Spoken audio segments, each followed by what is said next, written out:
Hello, everybody, and thank you for tuning in to Mixed Texan Politics. Been a few videos since I've shown my face, but here I am today. All right, came across this article here. Shocking 3D model reveals what damaging remote work could do to our bodies. I want to see if you agree with this. Here is this ugly ass model right here, and we'll get to her in a little bit. It's the hunchback of work from home. First becoming in vogue during the COVID-19 pandemic, remote work continues to be the modus operandi, if I said that correctly, for many employees today. However, researchers claim the human race could suffer a frightening devolution uh, should we continue working from home, which apparently includes sprouting gnarled troll hands and a hunchback in under 100 years. Case in point, Anna, a 3D model created by a UK furniture company, Furniture at Work, which is supposed to represent what we will look like by the year 2100. Should we prolong this arrangement, which as you can see is not pretty? Here is Anna right here. Anna displays many physical effects because of consistent use of technology, screen exposure, and poor posture, as well as highlighting potential mental health issues.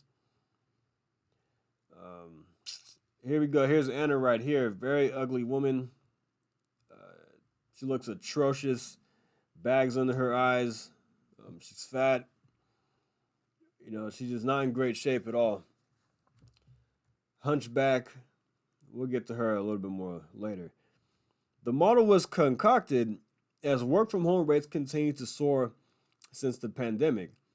Pew Research Center found as much as 14% of the U.S. population is working from home all the time. Meanwhile, 28% worked on a hybrid schedule. I think the hybrid schedule is actually not a bad idea. You go into the office for 2 days and you get, maybe go on Monday, Wednesday, or Monday, Tuesday. Then you're off at home the rest of the week. I think it's a good balance, which is my opinion. But I know people that work from home 100% of the time, and they don't look like this. All right. I'm not even close to it. Let's see. It just talks about how they came up with this. They enlisted a designer to concoct a 3D model of someone whose body has evolved due to the consistent use of laptops, smartphones, poor posture, and unhealthy diet, as we said before. Here's model Anna right here with the hunchback. She looks terrible, but I know there are a lot of people that look like this who don't work from home. All right, so there was a study that was done in the UK.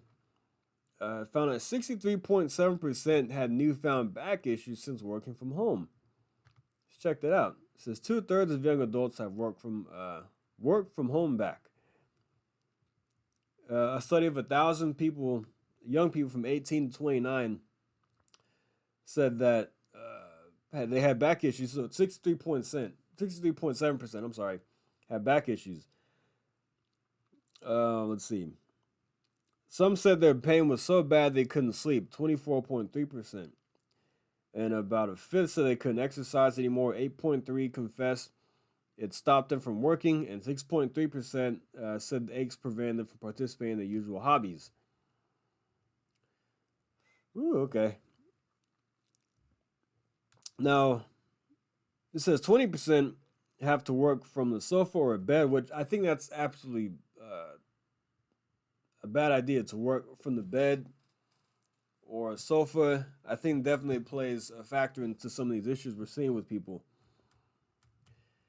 So 20% have worked from, yeah, there you go. 20% have to work from sitting in bed or a sofa. This plays absolute havoc with posture and spine health.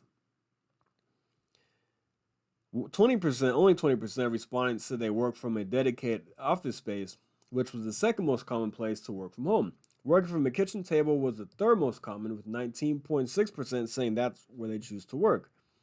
16.9% said the couch, and 14.9% said a small table. Now, I think that definitely does play a factor in what's going on with some of these young people. Sitting on the couch all day or on the bed is not good. This is Anna looks like her full body looks like the clawed hand. Looks like she's holding an ice cream cone. So if you're sitting on your bed holding an ice cream cone with the hunchback, eating a bag of chips, looking at your phone, barely getting up to walk around. I think you're going to develop what this Anna syndrome. I'm going to call it the Anna syndrome. I mean, look, I know I have a close friend of mine who works from home 100% of the time, and he's in great shape. He runs a lot. We go to the gym together. He's very active. He takes a lot of hikes. It looks like Anna has a little bit of camel toe as well. Anyway, he travels a lot. He takes his laptop with him. He takes a lot of road trips. He's actually on vacation right now as we speak because he can do that, and he's not allowing himself to fall into this Anna looking figure. I know someone else who works from home, and he's not in bad shape either. I think it all depends on how you deal with it, what kind of space you have set up, how active you are outside of that. Now, if you're just home 8 hours working, then you turn off your laptop and then you sit on the couch the rest of the evening, you might have some problems. But I know some people that also work a second job, a part-time job. They work from home, then they have another job on top of that that's more interactive, a couple days a week with people, more face-to-face on your feet. I think that's a good way to balance it out. So my recommendation is if you work from home all the time, yeah, maybe you pick up a second job, you work at night somewhere, a few hours, a couple of days a week, maybe alternate weekends where you have a weekend off, weekend on, if you want to do that. But there are ways to go about this. Like here it is, 20-20-20 rule is what is recommended. For every 20 minutes spent staring at a screen, work from homers should look away at something that is at least 20 feet away for 20 seconds. I would love to have a situation, if my channel does well enough, which I'm hoping it does, where I can be at home 100% of the time if I want to be. Primarily because, I want to do that is because I like to travel. So if I could be in a situation where I don't have to rely on my main job as much, which I do enjoy. It's a very small business. I enjoy it very much. But if I'm able to make enough from content and things like that, I would love to be able to be remote, make videos from other places. Now, I have a home office for this very reason, so I can make videos and do other things. I have a desk. I'm sitting on a nice, comfortable chair right now.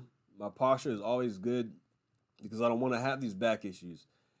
So that I'm here a lot of times in the mornings making videos, looking at stuff, recording. Sometimes I record videos and I delete them and I re-record. So I'm in here for a couple hours at a time doing this, and I come in at night, sit down, I look at stuff on the computer.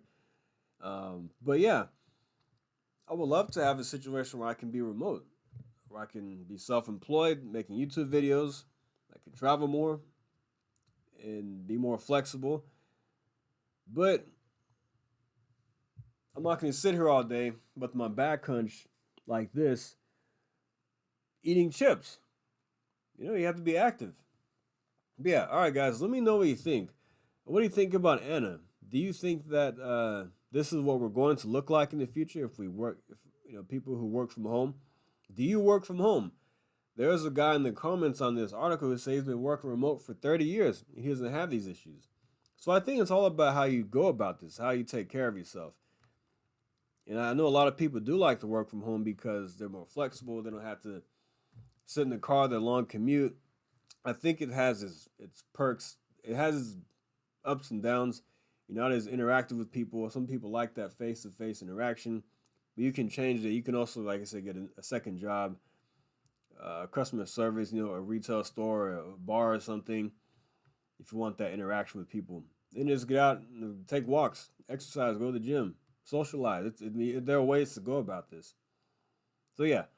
All right, guys. Thanks for listening. Like and subscribe, and I'll see you next time. Thank you. Take care.